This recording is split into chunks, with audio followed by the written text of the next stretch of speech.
Hello दोस्तों, स्वागत है आपका अपना YouTube channel BPSC with Manish में।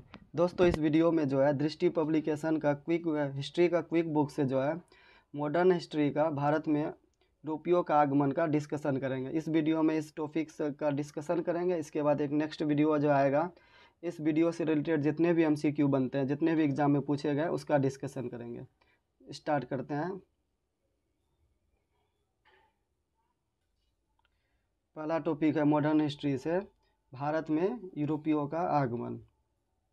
भारत में जो है यूरोपियों का आगमन कैसे हुआ है, इस बात का जो डिस्कशन इस वीडियो में करेंगे। स्टार्ट करते हैं। 1707 में मुगल बादशाह औरंगजेब की मृत्यु के पश्चात मुगल साम्राज्य की पतनोमुखी परिस्थितियों का लाभ उठाकर कई अधीनस्थ राज्य ने स्वयं को स्वतंत्र घोषित कर लिया, किंतु भारत में ऐसा कोई शक्तिशाली राज्य नहीं था जो भारत को एक सूत्र में बांध सके। इस कारण भारत में प्रारंभिक व्यापारिक एकाधिकार प्राप्त करने के उद्देश्य से यूरोपीय कंपनियों के बीच क्षेत्रीय राज्यों के सहयोग से चतुर्भुजी संघर्ष प्रारंभ हो गया। अंततः इस संघर्ष में अंग्रेजों को विजयी प्राप्त हुआ। कालांतर में ब्रिटिश ईस्ट इंडिया कंपनी ने भारतीय राज्यों को जीतकर भारत में अपने उपनिवेश की स्थापना किया।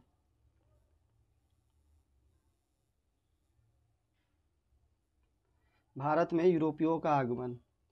भारत में यूरोपीय कंपनी का आगमन कोई आकस्मिक घटना नहीं थी। यूरोप के साथ भारत का व्यापारिक संबंध बहुत पुराने यूनानियों के समय से थे। मध्यकाल में यूरोप और दक्षिण पूर्व एशिया के साथ भारत का व्यापार अनेक मार्गों से चलता था। सवाल उठता है कि आखिर ऐसा क्या परिस्थिति बनी कि यूरोपियों को एशिया से व्यापार करने के लिए पुनः मार्ग की खोज करनी पड़ी। ध्यातव्य है कि जब 1453 ईस्वी में 1453 ईस्वी में उस्मानिया सल्तनत ने एशिया माइनर को जीत लिया और कुस्तुनतुनिया पर अधिकार कर लिया, तो पूर्व और पश्चिम के बीच के पुराने व्यापारिक मार्ग पर तुर्कों के नियंत्रण में आ गए। इस तरह पूर्वी देशों और यूरोप के बीच पारंपरिक व्यापारिक मार्ग पर अंकुश लग गया। इस प्रकार उत्पन्न परिस्थितियों के कारण पश्चिमी यूरोपीय देशों के व्यापारी भारत और इंडोनेशिया के स्पाइस आइसलैंड या मसाले के द्वीप के लिए नए और अधिक सुरक्षित समुद्री मार्गों की तलाश करने लगे।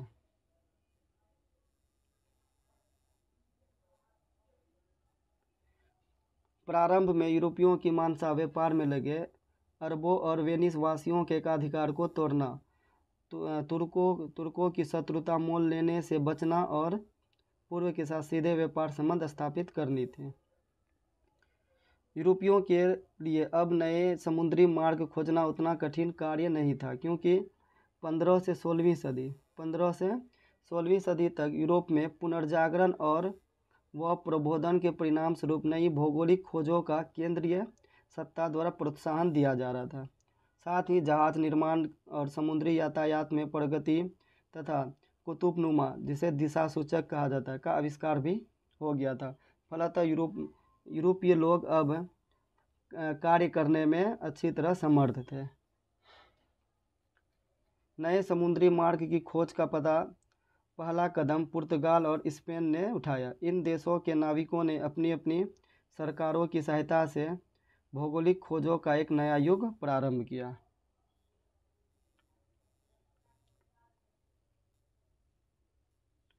इसी पृष्ठभूमि में स्पेन का नाविक कोलंबस 1492 में भारत की खोज में निकला, परंतु वह भटक कर अमेरिका चला गया।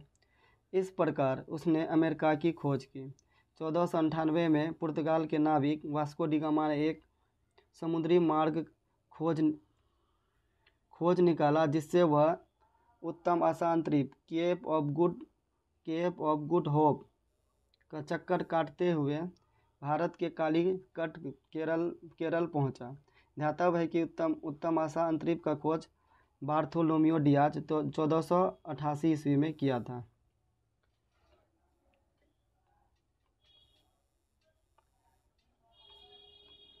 पुर्तगालियों का आगमन। सर्वप्रथम भारत में जो है कौन सा कंपनी आया था, तो पुर्तगाली आए थे। ठीक, तो सर्वप्रथम 1498 में वास्को डी गामा नामक पुर्तगाली नामक उत्तम आशा अंतरिक्ष का चक्कर काटते हुए एक गुजराती व्यापारी अब्दुल मजीद की सहायता से भारत के कालीकट बंदरगाह तक पहुंचा, जहां कालीकट के हिंदू शासक उपाधि जमूरिन ने उसका स्वागत किया। वास्को डी गामा ने कालीकट के राजा से व्यापार का अधिकार प्राप्त किया, जिसका अरबी व्यापारियों ने विरोध किया। विरोध का कारण आर्थिक हित था। अंततः वास्को डी गामा जिस मसालों को लेकर वापस स्वदेश लौटे वह पूरी यात्रा की कीमत के 60 गुना दामों पर बिका। परिणामतः इस लाभकारी घटना ने पुर्तगाली व्यापारी को भारत आने के लिए आकर्षित किया। ध्यातव्य है कि पूर्व के साथ व्यापार हेतु इस्तादो द इंडिया नामक कंपनी की स्थापना की गई। वास्तव में पोप अलेक्जेंडर 6 द्वारा 1453 में ही पूर्वी समुद्री व्यापार हेतु आज्ञापत्र दिया गया था। 1500 में पेड्रो अल्वरेज केब्राल के नेतृत्व में जो जहाजी बेड़े भारत आए।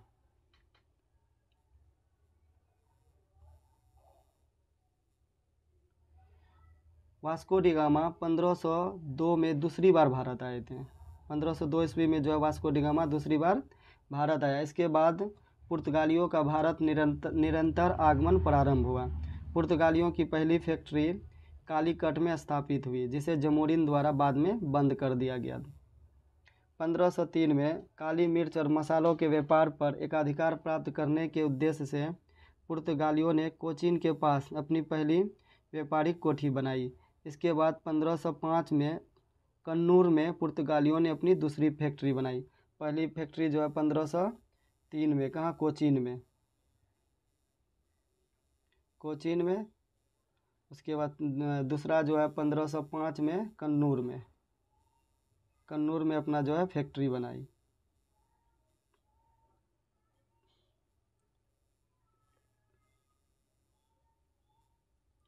पंद्रह सौ आठ में वह चोल के युद्ध में गुजरात के शासक से संभवतः परास्त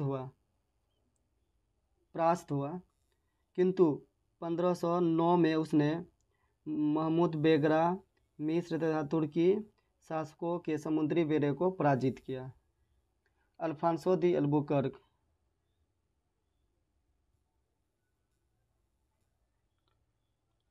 पुर्तगाली वायसराय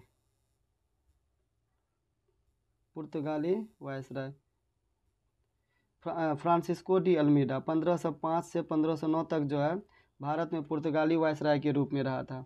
भारत में पहला पुर्तगाली वायसराय बनकर कौन आया था? फ्रांसिस्को डी अल्मीडा, जो 1505 से 1509 तक रहा था।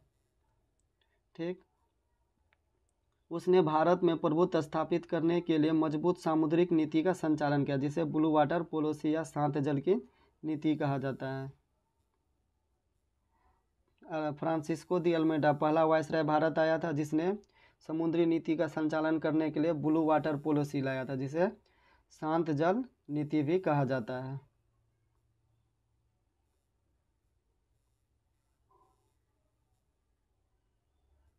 फ्रांसिस्को दी अल्मीडा 1508 में वह चोल के युद्ध में गुजरात के शासक से संभवतः परास्त हुआ, किंतु 1509 में उसने महमूद बेगरा, मिस्र तथा तुर्की शासकों के समुद्री बेड़े को पराजित किया। अल्फांसो डी अल्बुकर्क दूसरा वायसराय बनकर 1509 से 1515 दूसरा वायसराय बनकर आया। ठीक, उसने फ्रांसिस्को अल्मीडा की ब्लू वाटर पॉलिसी को बंद करवाया। 1510 में उसने बीजापुर के शासक यूसुफ आदिल शाह से गोवा छीन लिया। कब छीना था? 1510 में। किससे छीना? बीजापुर के शासक यूसुफ आदिल शाह से। गोवा को किसने छीना? अल्फांसो दी अल्बुकर्क ने। यहीं से पुर्तगाली साम्राज्य की नींव पड़ी। अल्बुकर्क को भारत में पुर्तगाली साम्राज्य का वास्तविक संस्थापक माना जाता है। भारत में जो है पुर्तगाली साम्राज्य का वास्तविक संस्थापक किसे माना जाता है? तो अल्फांसो दी अल्बुकर्क को माना जाता है। विजयनगर शासक कृष्णदेव राय ने पुर्तगालियों को भटकर में दुर्ग बनाने की इजाज़त दिया था। विजयनगर शासक कृष्णदेव राय ने पुर्तगालियों को भटकल में दुर्ग बनाने की इजाज़त दी। अल्बुकर्क ने पुर्तगालियों को भारतीय स्त्रियों से विवाह करने के लिए प्रोत्साहन किया। नीनो डी कुन्हा 1529 से 1538। अल्बुकर्क के बाद सबसे महत्वपूर्ण वायसराय आया था कौन? तो नीनो डी कुन्हा आया था। ठीक। 1530 में कोचीन की जगह गोवा को पुर्तगालियों की राजधानी बनाया। 1530 ईस्वी में कोचीन के जगह गोवा को पुर्तगालियों की राजधानी किसने बनाया? तो नीनो डी कुन्हा ने बनाया। और सेंट टोमे तथा हुगली में पुर्तगाली बस्ती बसाया। नीनो डी कुन्हा ने गुजरात के शासक बहादुर शाह से मुलाकात के दौरान जहाज पर उसकी हत्या कर 1534 में बसीन और 1535 में दीप पर आधिपत्य स्थापित कर लिया। 1534 में बसीन में और दीप में 1535 में किसने किया था अधिकार? तो नीनो डी कुन्हा ने किया था। धीरे धीरे पुर्तगालियों ने हिंद महासागर में होने वाले व्यापार पर एकाधिकार कर लिया।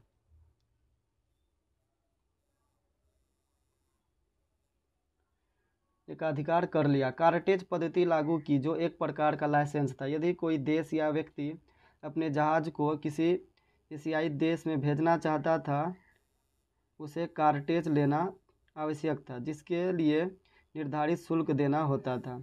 उल्लेखनीय है कि अकबर ने भी समुद्री व्यापार हेतु कार्टेज स्वीकार कर लिया था। पुर्तगालियों ने फारस की खाड़ी, हारमूज तथा हिंद महासागर में अपनी चौकियां स्थापित की थी। फारस की खाड़ी, हारमूज और हिंद महासागर में। भारत का जापान के साथ व्यापार का श्रेय पुर्तगालियों को जाता है। भारत और जापान के साथ व्यापार का श्रेय किसे जाता है? तो पुर्तगालियों को जाता है। पुर्तगालियों के आगमन से भारत में तंबाकू, आलू, टमाटर की खेती, जहाज निर्माण, प्रिंटिंग प्रेस की शुरुआत हुई। स्थापत्य कला में गोथिक कला का विकास हुआ। भारत में पुर्तगाली साम्राज्य के पतन के कारणों में धार्मिक असहिष्णुता, भारतीय व्यापारियों संग लूटपाट, भारतीय महिलाओं संग वैवाहिक नीति आदि का मराठों और मुगलों द्वारा विरोध किया जाना था। 1632 में शाहजहां ने पुर्तगालियों को हुगली से भगाया।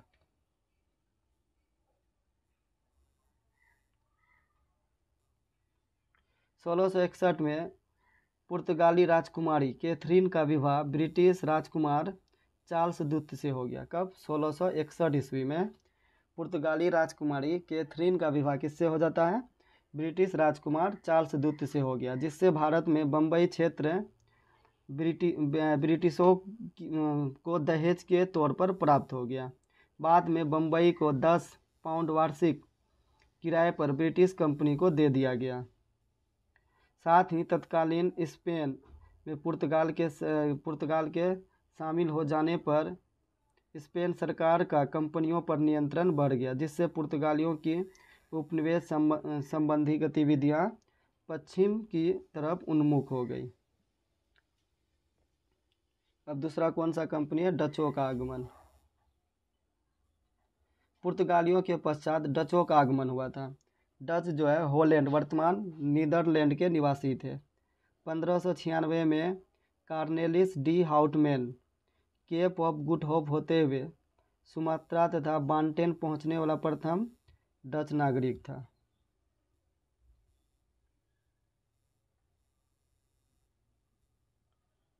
सोलह सौ 2 में डच कंपनी वेरिंगते ओस्ट इंडसे कंपनी की स्थापना हुई, जिसे डच संसद ने एक चार्टर जारी करके कंपनी को युद्ध करने, संधि करने, इलाके जीतने और किले बनाने का अधिकार दे दिया।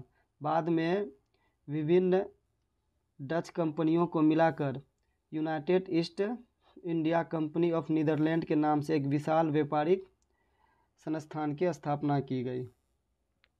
डच प्रारंभ में इंडोनेशिया तक केंद्रित थे तथा मसालों के व्यापार में संलग्न थे। जब भारत के साथ इनका संपर्क हुआ तब इन्होंने व्यापार में सूती वस्त्रों के व्यापार को भी शामिल किया, जिनका इन्हें अत्यधिक लाभ मिला। डचों की पहली फैक्ट्री 1605 में पूर्वी तट पर मसूलीपट्टनम में स्थापित हुई थी। डचों की पहली फैक्ट्री 1605 पूर्वी तट मसूलीपट्टनम हुई थी, जहां वे अपने अपने सिक्के भी ढालते थे, परंतु आगे चलकर नेगापट्टनम, वर्तमान नागपट्टनम को मुख्यालय बना दिया। डचों ने 1619 में जकार्ता को जीतकर बेटेविया नामक नगर की स्थापना किया था। डचों ने जकार्ता को कब जीता था? 1619 में। जीतकर कौन सा नामक नगर बसाया? तो बेटेविया नामक नगर का स्थापना किया। 1641 में मलक्का को, डचों ने मलक्का को कब जीता? 1641 में। और 1658 में पुर्तगालियों से श्रीलंका को जीतकर अपने कब्जे में कर लिया। श्रीलंका को जो है पुर्तगालियों से कब जीता? 1658 में। और 1641 में मलक्का को, 1619 में जकार्ता को जीतकर बेटेविया नामक नगर की स्थापना किया। फिर डचों ने अपनी पहली फैक्ट्री 1605 में पूर्वी तट में मसूलीपट्टनम में स्थापित किया।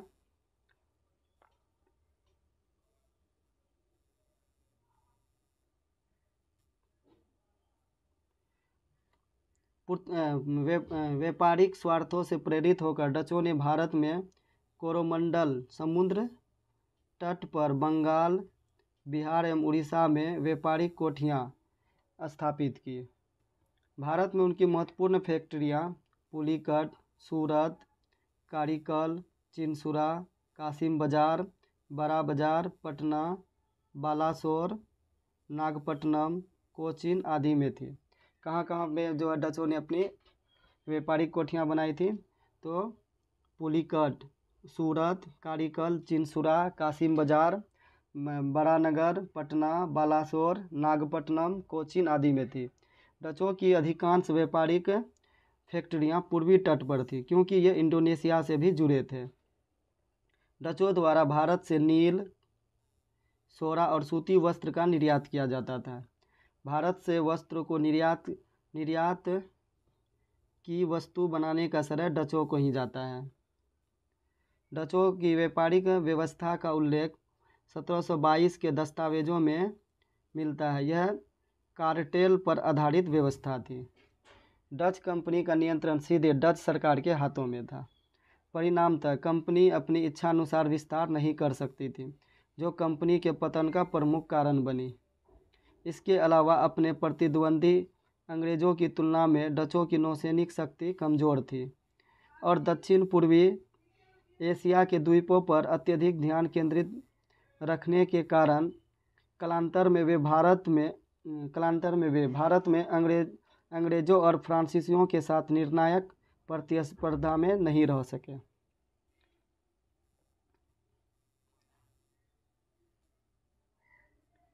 डचों का भारत में अंतिम रूप से पतन 1759 में अंग्रेज़ों एवं डचों के मध्य बेदरा के युद्ध के बाद हुआ। भारत में जो है डचों का अंत किस युद्ध के होने से हुआ है?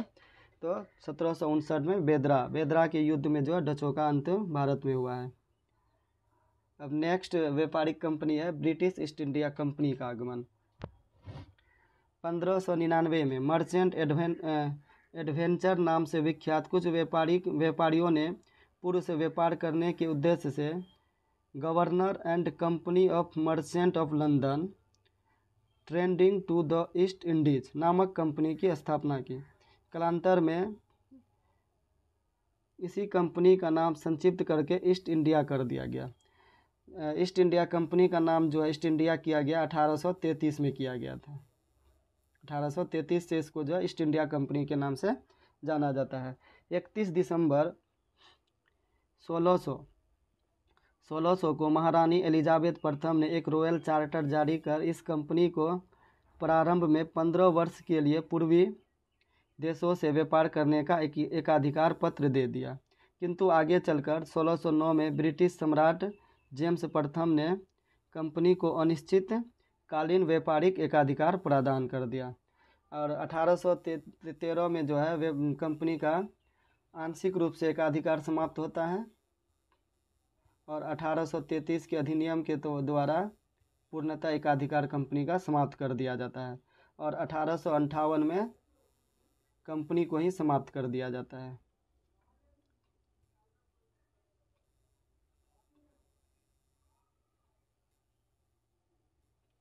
सोलह सौ आठ में इस कंपनी ने भारत के पश्चिमी तट पर सूरत में एक फैक्ट्री खोलने की निश्चय किया था। ईस्ट इंडिया कंपनी ने 1608 में सूरत में जो है एक फैक्ट्री खोलने का निश्चय किया। तब व्यापारिक कंपनी ने कैप्टन हॉकिंस को जहांगीर के दरबार में शाही आज्ञा लेने के लिए भेजा था। किसको भेजा था जहांगीर के दरबार में? तो कैप्टन हॉकिंस को व्यापारी का आज्ञा लेने के लिए भेजा। परिणाम स्वरूप एक शाही फरमान के द्वारा सूरत में फैक्ट्री खोलने की इजाज़त मिल गई। हॉकिंस फारसी भाषा का बहुत अच्छा जानकार था। वह हेक्टर नामक प्रथम ब्रिटिश व्यापारिक जहाज का कप्तान था। हॉकिंस को जो है इंग्लिश खान की उपाधि जहांगीर के द्वारा दिया गया था। ठीक। 1611 में मुगल बादशाह जहांगीर के दरबार में अंग्रेज कैप्टन मिडल्टन 1611 में मुगल बादशाह जहांगीर के दरबार में अंग्रेज कैप्टन मिडल्टन पहुंचा और व्यापार करने की अनुमति पाने में सफल हुआ। जहांगीर ने 1613 में सूरत में अंग्रेजों को अस्थायी कारखाना स्थापित करने का अनुमति प्रदान किया। सूरत में जो अस्थायी कारखाना स्थापित करने का अनुमति कब प्रदान किया गया? 1613 में। अंग्रेज कैप्टन बेस्ट द्वारा सूरत के समीप स्वापल्ली में पुर्तगालियों के जहाजी बेड़े को पराजित कर उनके व्यापारिक एकाधिकार को भंग किया गया। 1615 में इंग्लैंड के सम्राट जेम्स प्रथम का एक दूत सर टॉमस रो जहांगीर के दरबार में आया। उसका उद्देश्य एक व्यापारिक संधि करना था। सर टॉमस रो ने मुगल साम्राज्य के सभा भागों में व्यापार करने एवं फैक्ट्रियां स्थापित करने का अधिकार प्राप्त कर लिया। 1623 तक अंग्रेज सूरत, आगरा, अहमदाबाद, मछलीपट्टनम तथा भरूच में अपनी व्यापारिक कोठियां की स्थापना कर ली थी।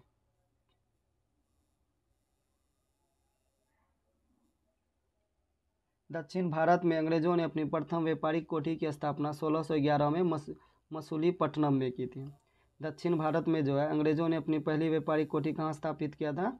1611 में मसूलीपट्टनम में की थी। तत्पश्चात 1639 में मद्रास में व्यापारिक कोठी खोली थी।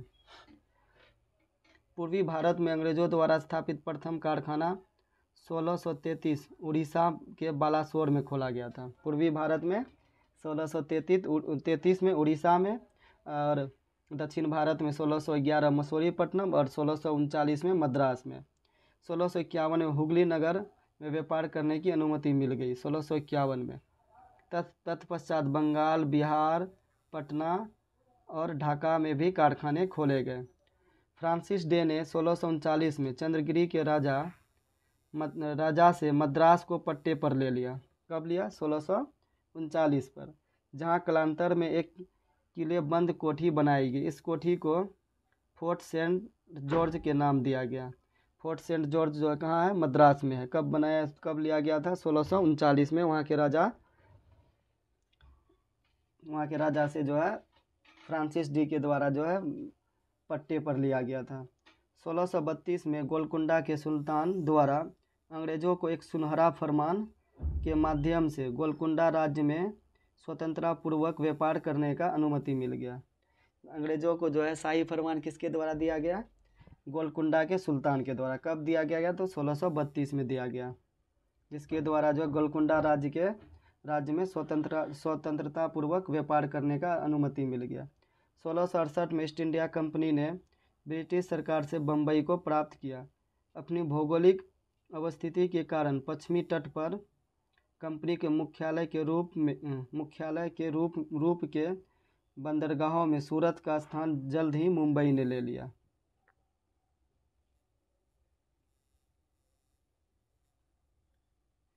(1668) में ईस्ट इंडिया कंपनी ने ब्रिटिश सरकार से बम्बई प्राप्त कर लिया। ठीक। फिर 1686 में अंग्रेजों ने हुगली को लूट लिया। 1686 में अंग्रेजों ने हुगली को लूट लिया। परिणाम स्वरूप उनका मुगल सेनाओं से संघर्ष हुआ, जिसके बाद कंपनी को सूरत, मसूलीपट्टनम, विशाखापट्टनम आदि के कारखाने से अपने अधिकार खोने पड़े। परंतु अंग्रेजों द्वारा क्षमा याचना करने पर औरंगजेब ने उन्हें 1.5 लाख रुपये मुआवजा देने के बदले पुनः व्यापार का अधिकार प्रदान किया। 1691 में जारी एक शाही फरमान के तहत एक मुश्त वार्षिक कर के बदले कंपनी को बंगाल सीमा में शुल्क से छूट दे दी गई। 1698 में अजी मुसान द्वारा अंग्रेज़ों को सुल्तानती, कालीकाता, कालीघाट कलकत्ता और गोविंदपुर नामक तीनों गांवों की जमींदारी 1200 रुपया में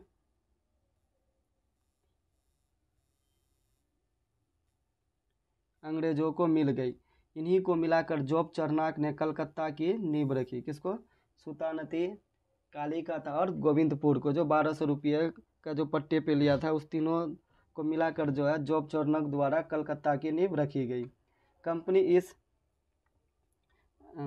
की इस नई किलेबंद बस्ती को फोर्ट विलियम का नाम दिया गया। इस किलेबंद बस्ती के सुचारू प्रशासन के लिए एक प्रेसिडेंट और काउंसिल की व्यवस्था की गई और चार्ल्स आयर को प्रथम प्रेसिडेंट नियुक्त किया गया। कोलकाता के फोर्ट विलियम का जो है प्रथम प्रेसिडेंट किसे नियुक्त किया गया? चार्ल्स आयर को नियुक्त किया गया। कलकत्ता को अंग्रेज़ों ने 1700 में पहली बार प्रेसिडेंसी नगर घोषित किया था। कलकत्ता को जो है पहली बार कब प्रेसिडेंसी नगर घोषित किया गया? 1700 में। कलकत्ता 1774 से 1911 तक ब्रिटिश भारत की राजधानी बना रहा था।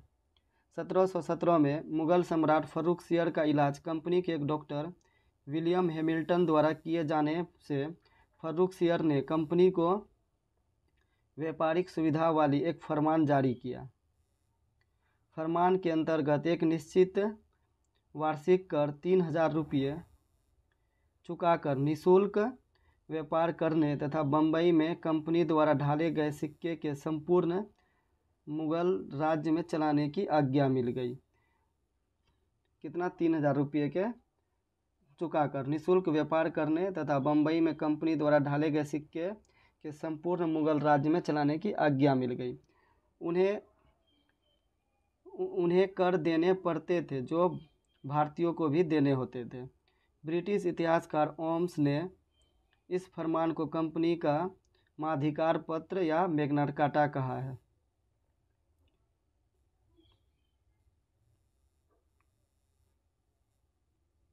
भारत में कंपनी की फैक्ट्री एक किलाबंद जैसी होती थी, जिसके अंदर गोदाम, दफ्तर और कंपनी के कर्मचारियों के लिए घर होते थे।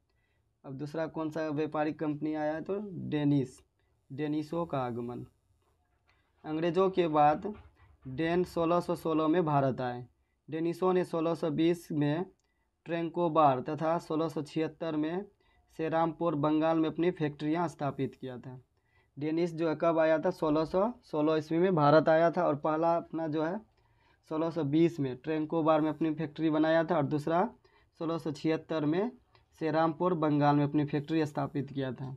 यह कंपनी भारत में अपनी स्थिति मजबूत करने में असफल रही और 1845 तक अपनी सारी फैक्ट्रियां अंग्रेज़ों को बेचकर चली गई।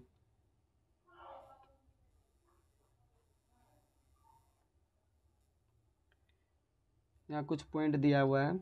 वास्को डी गामा भारत आने वाला प्रथम पुर्तगाली यात्री था। केब्राल भारत आने वाला द्वितीय पुर्तगाली। फ्रांसिस्को डी अल्मीडा भारत आने वाला प्रथम पुर्तगाली वायसराय था। कैप्टन हॉकिंस प्रथम अंग्रेज दूत जिसने सम्राट जहांगीर से भेंट किया था। गेराल्ड ओंगियार बम्बई के संस्थापक कौन थे? गेराल्ड ओंगियार। कोलकाता के संस्थापक जॉब चरनाक। फोर्ट विलियम कोलकाता का प्रथम प्रेसिडेंट कौन बना था? चार्ल्स आयर बना था। पांडिचेरी का प्रथम फ्रांसीसी गवर्नर कौन था? तो फ्रैंको मार्टिन था। पांडिचेरी का प्रथम फ्रांसीसी गवर्नर कौन था? Franco Martin. मद्रास का संस्थापक फ्रांसिस डे। मुगल सम्राट फर्रुखसियर के विशेष व्यापारिक सुविधा प्राप्त करने वाले शिष्टमंडल का मुखिया कौन था? तो जॉन सोरमन। भारत में प्रथम फ्रांसीसी फैक्ट्री का स्थापना सूरत में किया था। किसने किया था? तो फ्रैंकोइस केरो ने किया था। भारत में जो प्रथम फ्रांसीसी फैक्ट्री का स्थापना सूरत में किसने किया था? फ्रैंकोइस केरो के द्वारा किया गया था। डेनिस के बाद जो भारत में फ्रांसीसी कंपनियों का आगमन होता है।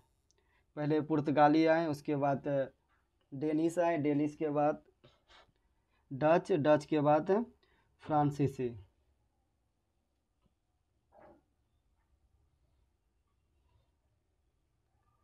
फ्रांसीसियों का आगमन। फ्रांसीसियों ने भारत में अनेक अन्य यूरोपीय कंपनियों की अपेक्षा सबसे बाद में प्रवेश किया।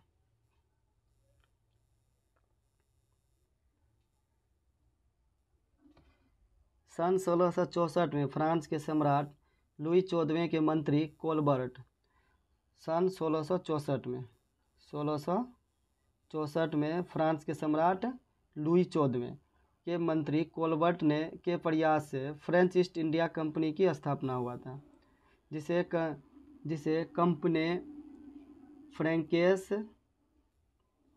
देश इंडेस ओरिएंटलेस कहा गया। फ्रांसीसी कंपनी का निर्माण फ्रांस सरकार द्वारा किया गया तथा सारा खर्च सरकार ही वहन करती थी। इसे सरकारी व्यापारिक कंपनी भी कहा जाता था, क्योंकि यह कंपनी सरकार द्वारा संरक्षित एवं आर्थिक सहायता पर निर्भर थी। 1668 में फ्रैंकोइस केरो द्वारा सूरत में प्रथम फ्रांसीसी फैक्ट्री की स्थापना किया गया था। प्रथम फ्रांसीसी फैक्ट्री की स्थापना कहाँ किया गया था? तो सूरत में किया गया था, 1668 में किया गया था। गोलकोंडा रियासत के सुल्तान से अधिकार पत्र प्राप्त करने के पश्चात सन 1669 में मसूलीपट्टनम में दूसरी व्यापारिक कोठी की स्थापना किया था। दूसरा जो है अपना फ्रांसीसियों ने अपनी दूसरी व्यापारिक कोठी का स्थापना कहाँ में किया था? तो मसूलीपट्टनम में किया था 1669 में, और 1668 में कहाँ किया था? सूरत में किया था फ्रैंकोइस केरो के द्वारा। 1673 में कंपनी के निदेशक फ्रैंको मार्टिन ने वलीकोंडापुरम के सूबेदार शेर खां लोधी से कुछ गांव प्राप्त किए, जिसे कालांतर में पांडिचेरी के नाम से जाना गया। पांडिचेरी में फ्रांसीसियों द्वारा फोर्ट लुई नामक किला बनाया गया था। पांडिचेरी में जो फ्रांसीसियों द्वारा कौन सा किला बनाया गया था? तो फोर्ट लुई किला बनाया गया था। उसके बाद 1673 में बंगाल के नवाब शाइस्ता खां से फ्रांसीसियों को एक जगह किराए पर दी, जहां चंद्रनगर की सुप्रसिद्ध कोठी की स्थापना की। यहाँ का किला का नाम फोर्ट ऑरलियंस है। चंद्रनगर के किला का नाम क्या? फोर्ट ऑरलियंस रखा। और पांडिचेरी में जो बनाया था फोर्ट लुई। फ्रांसीसियों द्वारा 1721 में मॉरिशस, फ्रांसीसियों के द्वारा 1721 में मॉरिशस, 1725 में मालाबार में स्थित माहे, 1725 में मालाबार में स्थित माहे, उसके बाद 1739 में कारिकल पर अधिकार कर लिया। 1742 के पश्चात व्यापारिक लाभ कमाने के साथ साथ फ्रांसीसियों की महत्वाकांक्षाएं भी जागृत हो गई। इस दौरान फ्रांसीसी गवर्नर डुप्ले का भारतीय राज्यों में हस्तक्षेप और फ्रांसीसी शक्ति का विस्तार हुआ। परिणाम स्वरूप अंग्रेजों और फ्रांसीसियों के बीच 3 युद्ध हुए, जिसे कर्नाटक युद्ध के नाम से जाना जाता है। भारत में उस समय कर्नाटक का यह क्षेत्र कोरोमंडल तट पर अवस्थित था। लगभग 20 वर्षों तक दोनों कंपनियों के मध्य संघर्ष चलता रहा। अंततः इस संघर्ष में अंग्रेजों की विजय हुई। कर्नाटक युद्ध का विस्तृत अध्ययन अगले अध्याय में करेंगे। अगर आपको मेरा वीडियो पसंद आ रहा है तो प्लीज़ हमारे चैनल को सब्सक्राइब करें, हमारे वीडियो को लाइक करें और अपने दोस्तों को शेयर करें। फिर अगले वीडियो में मिलते हैं। जय हिंद, जय भारत।